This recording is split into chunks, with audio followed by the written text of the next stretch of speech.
अस्सलाम वालेकुम वरहमतुल्लाहि वबरकातुहू। उम्मीद है सब भाई जो देख रहे हैं मुझे सब खैरियत से हैं।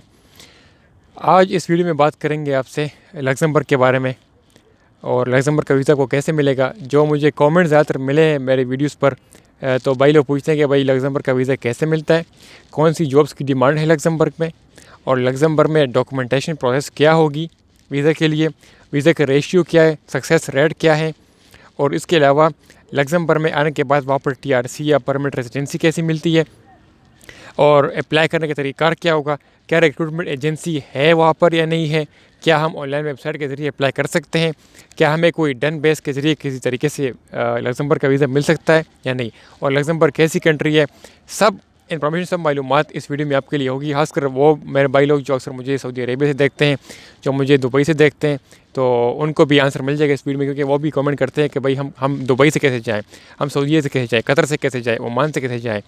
तो सब आपको पता लग जाएगा। सबसे पहली बात ये मेरे भाई कि लग्ज़मबर्ग एक अमीर तरीन कंट्री है यूरोप में। जैसे कि मैं यूरोप में हूँ तो मैं जितना मैंने देखा है, लग्ज़मबर्ग एक अमीर तरीन कंट्री है। यहाँ पर आपको करेंसी यूरो मिलती है। आपको सैलरी की अगर मैं बात करूँ तो चूँकि कंट्री अमीर तरीन कंट्री है, सैलरी आपको अच्छी मिलती है। सैलरी जो आपको स्टार्टिंग सैलरी मिलती है, अगर आप प्रेशर भी है तो आपको सैलरी मिलती है तकरीबन 3-4 हज़ार यूरो से आपकी सैलरी शुरू होती है, जो कि लाखों रुपए बनते हैं पाकिस्तानी इंडियन करेंसी में। और इस तरह आगे जाते जाएँ, फिर आगे आप जितना अगर आपके पास स्किल है तो आपकी सैलरी और भी अच्छी हो सकती है। फॉर एग्जाम्पल 10,000 15,000 यूरो तक आपकी सैलरी जा सकती है, जो कि काफ़ी ज़्यादा पैसे हैं पाकिस्तानी इंडियन करेंसी में। इसके अलावा अगर आपके पास कोई स्किल नहीं है तब भी आप अप्लाई कर सकते हैं। आप एक और इम्पोर्टेंट इंटरेस्टिंग बात पता है क्या है, क्यों लग्ज़मबर्ग का वीज़ा रेशियो काफ़ी अच्छा है, क्यों अच्छा है। 98% वीज़ा रेशियो है लग्ज़मबर्ग का। क्यों अच्छा है, इसके पीछे एक वजह ये है कि इससे पहले लग्ज़मबर्ग में जॉब लेबर की इतनी शॉर्टेज नहीं थी।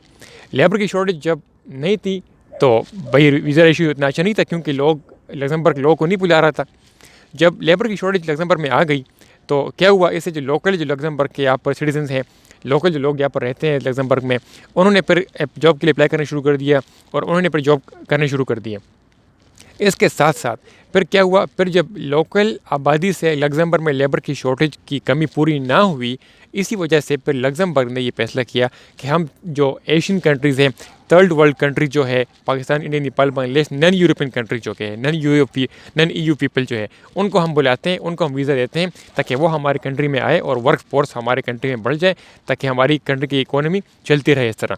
तो इसी वजह से लग्ज़मबर्ग की जो वीज़ा रेशियो है वो काफ़ी अच्छा है आजकल, और जो नन यूरोपियन कंट्रीज़ के लोग हैं वो यहाँ पर आ रहे हैं। तो ये एक इम्पॉर्टेंट वजह आपको पता लगनी चाहिए कि क्यों भाई यहाँ पर लोग आ रहे हैं, क्यों वीज़ा मिल रहे हैं लोगों को। अब एक और बात ये, आपके पास अगर आप प्रेशर है, अगर आपके पास आपकी एजुकेशन मैट्रिक है, आपकी एजुकेशन 8 पास आपने किया है, तब भी आप आ सकते हैं। कोई मसले की बात इसमें नहीं है, क्योंकि यहाँ पर अनस्किल्ड जॉब भी अवेलेबल है और यहाँ पर स्किल्ड जॉब भी अवेलेबल है। अब स्किल्ड जॉब में कौन कौन सी जॉब आती है आपको मैं बताता हूँ, ताकि आपको समझ आ सके, ताकि आपको पता हो कि कौन सी जॉब आपको सूट करती है या आपको सूट नहीं करती। स्किल जॉब में अगर मैं बात करूँ तो यहाँ पर आईटी की फील्ड में काफ़ी जॉब्स अवेलेबल हैं लग्ज़मबर्ग में। ओके, अगर आप आईटी में नेटवर्किंग करते हैं, अगर आप नेटवर्किंग एसोसिएट है, इंजीनियर है, सॉफ्टवेयर इंजीनियर है, आप मैकेनिकल इंजीनियर या जो भी इस तरह हो गया। इसके अलावा हेल्थ केयर में काफ़ी ज़्यादा वैकेंसीज़ यहाँ पर अवेलेबल है। हेल्थ केयर में क्या है, हॉस्पिटलाइजेशन में हो गया, नर्सिंग में हो गया। ओके, कोई डिप्लोमा के पास इस तरह है, हेल्थ केयर वर्कर की जॉब्स इतना अवेलेबल है। उसमें फिर अनस्किल्ड भी आती है, क्योंकि वहाँ पर क्लीनिंग भी चाहिए होता है, क्लीनिंग करनी होती है। जो बिल्डिंग होता है, जो ऑफिस होता है, वर्क प्लेस जो होता है, उसकी क्लीनिंग करनी होती है। तो क्लीनिंग की जॉब भी यहाँ पर अनस्किल्ड में आ जाती है। इसके अलावा कंस्ट्रक्शन साइड में काफ़ी जॉब्स अवेलेबल हैं। प्लम्बर है आप, इलेक्ट्रीशियन है आप, कारपेंटर है आप, या पाइप फिटिंग करते हैं, जो भी करते हैं वो भी काफ़ी जॉब्स अवेलेबल हैं यहाँ पर। इसके अलावा वेयर हाउस में भी जॉब्स अवेलेबल है। वेयर हाउस में स्किल जॉब क्या होगी, जो कि आपके पोर्ट लिफ्टर की जॉब होगी। फॉर एग्जांपल जो पोर्ट लिफ्टर मशीन होती है, इसके जरिए बंदा लोडिंग अनलोडिंग करता है, तो वो अगर स्किल आपके पास तो वो भी इस तरीके से आप आ सकते हैं। इसके अलावा ड्राइवर्स की जॉब भी अवेलेबल है काफ़ी ज़्यादा लग्ज़मबर्ग में। तो ये स्किल की कैटेगरीज में ये जॉब्स आती हैं। इसके अलावा अनस्किल की अगर मैं बात करूँ, अनस्किल जॉब्स की, क्योंकि जो लोग मुझे देखते हैं काफ़ी भाई लोग अनस्किल भी होते हैं, तो उनको अनस्किल जॉब भी चाहिए होती है। अनस्किल में भी आप हैं तो आप आ सकते हैं, कोई मसले की बात नहीं है।